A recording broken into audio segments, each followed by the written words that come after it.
Hello students, now we are going to discussing about the communication styles. Here in every person have a unique communication style, but that means everyone will have their own style of communication. Normally what is mean by this communication style means it is the way of interact and exchanging of information with other persons. Normally for understanding this different type of communication styles will improve the quality of our relationships. Here we have one useful model of communication style matrix discovered by Dr. Ellen Russo.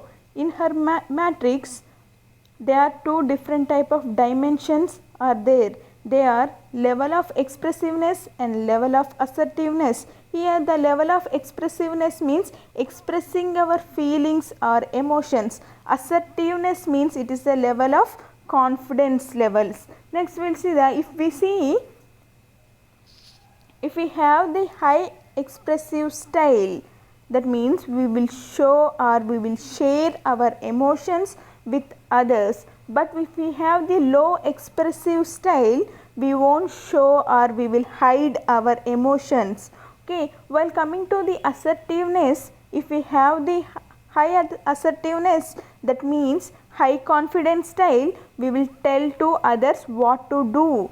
But if we have the low assertiveness, that means low confidence style, we will ask others what to do.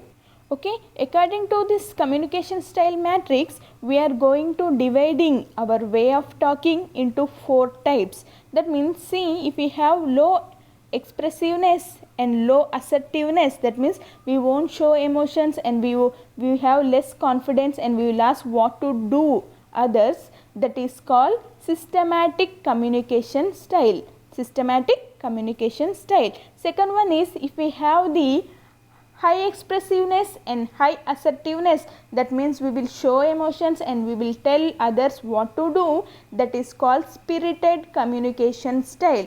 Okay, third one is if we have the low expressiveness and high assertiveness. Here low expressiveness means we will hiding the emotions and high assertiveness means we are telling the others what to do. That is called direct communication style. Next, fourth one, we have the high expressiveness and low assertiveness. Here we will show emotions and we will ask others what to do. That is called considerate communication style. Like that, according to this communication style matrix, we are divided these communication styles into 4 different types.